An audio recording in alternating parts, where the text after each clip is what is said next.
Hi எல்லாருக்கும் வணக்கம். Welcome to Rama's golden diary. April 14th Tamil வருஷ பொறுப்பன்னைக்கு பாண்டிச்சேரியில் உள்ள மந்தவள்ளி மாரியம்மன் கோவிலில் திருவிளக்கு பூஜை ஒன்று நடந்துச்சு. அந்த திருவிளக்கு பூஜையை தான் இப்போ நம்ம பார்க்க போகிறோம். வாங்க வீடியோக்குள்ளே போகலாம்.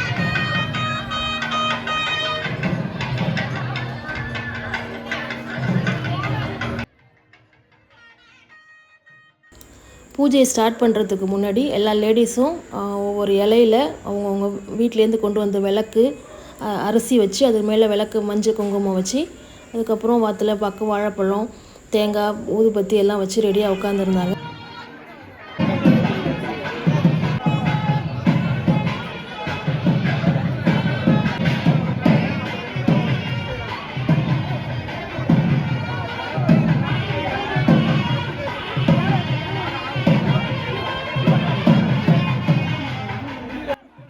பூஜை ஆரம்பிக்கிறதுக்கு முன்னாடி பால் குடம் எடுத்துகிட்டு வந்தாங்க. இந்த பால் குடத்தை ஒரு 7 சின்ன பொண்ணுங்க வந்து எடுத்துகிட்டு வந்தாங்க. உட்காந்துருக்கா பாருங்க. இவங்க எல்லாரும் பால் குடத்தை எடுத்து தெருவெல்லாம் சுற்றி வந்து குடத்தை இறக்கி வச்சுட்டு அதுக்கப்புறம் விளக்கு ஏற்ற சொன்னாங்க. பால் குடம் இறக்கி வச்சதுக்கப்புறம் அங்கே திருவிளக்கு பூஜை ஸ்டார்ட் பண்ணுறதுக்கு முன்னாடி பெரிய குத்து விளக்கு 2 இருந்துச்சு. அதை 2 லேடிஸ் ஏற்ற சொன்னாங்க. அதில் ஃபஸ்ட் நான் ஒரு விளக்கு ஏற்றினேன். அதுக்கப்புறம் இன்னொரு லேடி ஒருத்தவங்க அந்த விளக்கு ஏற்றுனாங்க. நாங்கள் 2 பேரும் விளக்கு ஏற்றி முடிச்சதுக்கப்புறம் இந்த பூஜையை ஸ்டார்ட் பண்ணாங்க ஐயரு. இந்த பூஜையை எதுக்கு கொண்டாடுறாங்கன்னு பார்த்தீங்கன்னா, இன்னும் கொஞ்சம் நாளில் அக்னி நட்சத்திரம் ஸ்டார்ட் ஆகிடும்.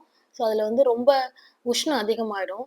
அதுக்காக மழை வேண்டி மெயினாக இந்த திருவிளக்கு பூஜையை கொண்டாடுறோம். இது மட்டும் இல்லாமல் நல்லது நிறைய நடக்கணும்னு ஒரு சிலருக்கு வந்து படிப்பு தேவைப்படும். ஒரு சிலர் வீட்டில் நோய்வாய்ப்பட்டிருப்பாங்க, அவங்களுக்காகவும். ஒரு சிலர் வீட்டில் கல்யாணம் நடக்காமல் இருக்கும், அதுக்காகவும். அது மட்டும் இல்லாமல் கஷ்டங்கள் நிறையா இருக்கும். பண கஷ்டம், மன கஷ்டம், வியாதி, சகல விதமான பீடாதோஷம், இது எல்லாத்தையும் நிவர்த்தி பண்ணக்கூடிய ஒரே பூஜை வந்து திருவிளக்கு பூஜை. இந்த பூஜையை எல்லாரும் எப்போ பண்ணுவாங்க அப்படின்னா, வெள்ளிக்கிழமையில பண்ணுவாங்க, பௌர்ணமி நாளில் பண்ணுவாங்க. ஆனால் இந்த கோயிலில் வந்து சித்திரை 1 தமிழ் புத்தாண்டு அன்னைக்கு பண்ணுறாங்க. இந்த சித்திரை 1 நம்ம பண்ணும்போது எந்தவித கெட்டதும் நம்மளை அண்டாது, எந்தவித தீய சக்தியும் நம்மளை அண்டாது அப்படிங்கிற ஒரு நம்பிக்கையில் இந்த திருவிளக்கு பூஜையை நம்ம பண்ணுறோம். காலையில் 5 மணிக்கே பூஜையை ஸ்டார்ட் பண்ணிடுவாங்க. அதுக்கப்புறம் 9 மணிக்கு சிறப்பு அலங்காரம், சிறப்பு அபிஷேகம் எல்லாம் நடக்கும். அதுக்கப்புறம் சாயந்தரமா கலச அபிஷேகம் பண்ணிட்டு திருவிளக்கு பூஜையை ஸ்டார்ட் பண்றாங்க. ஒளி ஏற்றினாதான் வந்து நமக்கு வெளிச்சம் வரும். நம்ம வாழ்க்கையில இருள் நீங்கி, அதாவது எல்லா விதமான கஷ்டங்களும் நீங்கி இறைவன் நமக்கு கிடைக்கணும்ட்டு இறைவன் நம்ம பிரார்த்திக்கிறோம். அதுக்காக தான் வந்து பாத்தீங்கன்னா விளக்கு ஏற்றுறோம். 5 முகம் முடிந்த அளவுக்கு ஏற்றுங்க. காற்று அதிகமா இருந்ததுனால அதை நீங்க ஒன்றாக்கினாலும் தவறு இல்லை. தெய்வம் எத்தி செய்யணும் நின்று நமக்கு அருள் புரியும். ஓம் கபிலாய நம, ஓம் ஹிரண்யாய நம, ஓம் லம்போதாய நம, ஓம் நாயகாய நம, ஓம் விஷ்ணராஜாய நம, ஓம் கணபதியே நம, ஓம் கணபதாய நம, ஓம் ஹிரண்யாய நம, ஓம் சங்கபூர்வதாய நமோ நம.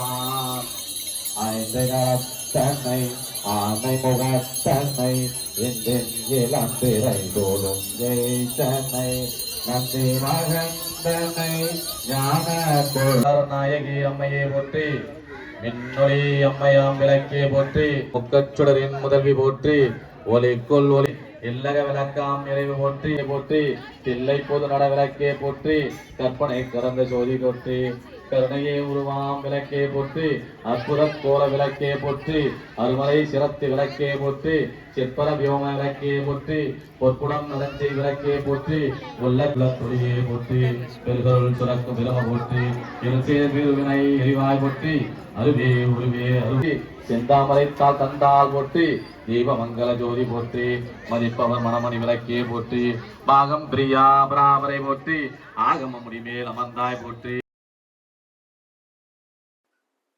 இங்கே நிறைய லேடிஸ் வந்து பூஜையில் பார்ட்டிசிபேட் பண்ணியிருந்தாங்க. ஃபைனலாக பூஜை முடிஞ்சதுக்கப்புறம் எல்லாரும் அவங்கவுங்க விளக்கை எடுத்துக்கிட்டு கோயில் பிரகாரத்துக்குள்ளே போய் கோயிலை ஃபுல்லாக சுற்றி வந்து பூஜையை முடிச்சு வச்சாங்க.